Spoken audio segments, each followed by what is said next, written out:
June 24th, 2010, journal. Ryan, I appreciate. Ryan just as much because even though he has limitations placed on him because he was underage at the time, he still makes an effort to contact me. He has even spoken with me on the phone and told me he was going to come live with me, although I know that his plans can change based on whatever he chooses to do with his life. At least he is telling me that he's given me a chance and wants to get to know me. Enough that he can tell me on the phone, excuse me, that he doesn't want me to move any further away from him because he wants that opportunity. And it's like I told Ryan on the phone, he may not remember me, but I remember him. The law can separate me from my children and can even manipulate their minds, but I will always be their mother because I gave them birth.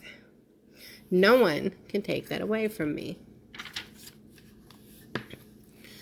June 28th, 2010. So I read Carrie's words as she types, I know the truth. This was your post. I know the truth. I just want you to say it. And I can't help but to think of how exactly it is that she does know the truth when she wasn't there going through everything. I was. I can only hear in my mind the things that Jimmy mentioned that they have fed to the kids all these years, just to open the gateway to separation a lot quicker and easier of a process just for the kids to go through.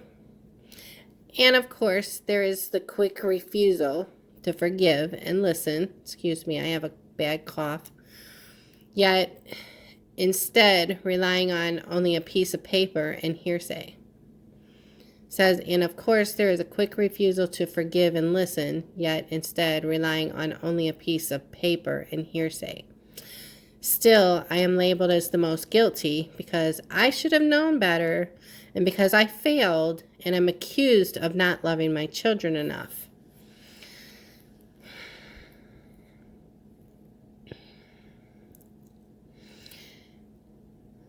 Carrie, I have faith in you. You are going to be very smart and strong. And actually, I am very happy that you and Ryan have taken to your new parents as much as you have. And even as I've noticed, Jimmy has too. I only prayed that you kids were with people who loved you and gave you a happy life. I realize now that you are no longer mine. That's your choice. Although it hurts, it is the effects of the circumstance. You kids, what you don't remember is that when you were with me, you were happy. You may not remember it, but I do. And that is what keeps me holding on. And I hold on to them memories. And if anyone has the right to be angry, it should be Jimmy. Because Jimmy was the one who got pushed aside the most and neglected by his father all those years that you kids were in our family. And according to what he says, he was criticized and pushed aside and treated unfairly all the years that he was growing up with the new family, the new parents. I've seen Jimmy's hurt, and I've seen his tears of wanting to cry. And apparently there was something lacking there also. And now I understand that no family is perfect. Nobody is perfect. But I'm just saying, life was not perfect there either. So, and what you kids don't realize, or you may not care, I don't know at this point in time, but I lost a huge part of myself that I am never going to be able to get back. You know, I lost the mother. You guys didn't just lose a mother. I lost the mothering part of myself. I didn't have any kids after I had you guys. Because after I had you guys, I didn't want any more kids. And I wanted only 3 kids to raise. And I didn't plan on having any more. So I made sure that didn't happen. So, you know, I lost who I wanted to be. I do not see who I should have been. You know, who did I really want to be? I know I wanted to be a family person. And I wanted to be the exact kind of family that you were raised in. I wanted to be a working mother of 3 with a husband who has a job, enjoys his kids and his wife. And I was looking forward to learning, growing, and teaching you kids, you know, about school. I mean, the first time when Jimmy was in kindergarten, I think it was, and he went to his school, and we had a sleepover, you know, or maybe it wasn't a sleepover. I think it was, gosh, I can't remember. I know we went to the school and we got in the gym and we had blankets. It may have been just an event or something. I don't remember.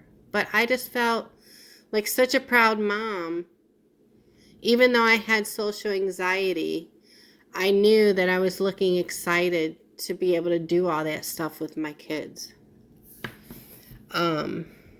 And I was looking forward to doing so much more with it. You know? But when all was said and done and over, you know, with everything, and they took you guys away, you know, I just stopped living. Physically, mentally, emotionally, and I just completely died inside, and I sunk into this extremely dark depression, and it stuck with me, and it again furthered some more bad choices. And back in them days, I used to get very angry and self-punish myself by overeating. I would punch myself, or I would, you know, make somebody abuse me by starting shit with them. I cried night after night after night because I missed you guys and I worried about you guys so much. But does any of that matter? You know? I'm not asking for your pity, but I want you to understand the pain of what I went through, because in your mind's eye, you're sitting back thinking that, oh, she went on with her life and was happy, and she didn't want us, and she went out gallivanting and just lived a gay old time, and that's not the truth at all. I fucking died when I lost you kids. I literally died. And I literally hit the deepest and the darkest point of depression that I have ever even completely known.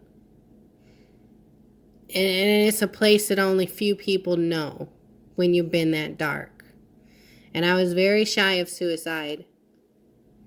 But I didn't want you guys to grow up thinking that that was a way out. I didn't want it to become a family tradition like some families do. And I chose to set a good example by making myself stronger to get through things.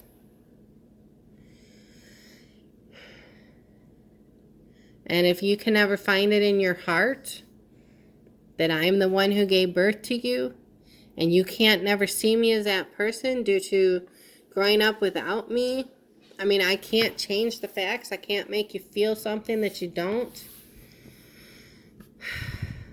You know, I will accept that fact, but I need you, I need my children, regardless of who you are, how you feel today, or what you think about me today since reunion.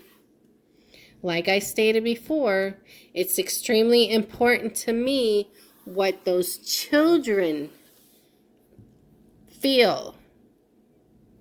I'm trying to get to those children that I lost a long time ago and trying to ingrain it into those children to make you understand that I did not choose this for us.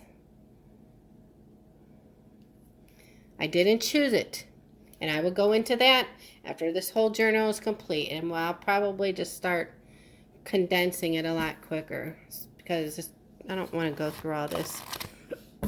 But just for you guys' sake of not knowing when you're going to stop listening or whatever,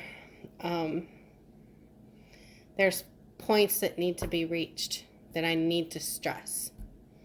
You know, I understand that it's normal to be angry and that you carry this sense of loss, a feeling of rejection, and thinking that you weren't unwanted. I have been explained about peer pressure in school and the teasing that can come with that. And I understand that all childhoods can be traumatizing to some extent, and that to each is his own pain. I understand all of this. I get that. I have my own things that I have to deal with. What's important to me is that you understand this was not a choice. How you feel about me in the future and today, you know, that's your choice. But I just need to reach the childhood, and so you can understand that you were loved and wanted, but you choose to reject. That's your choice, not mine.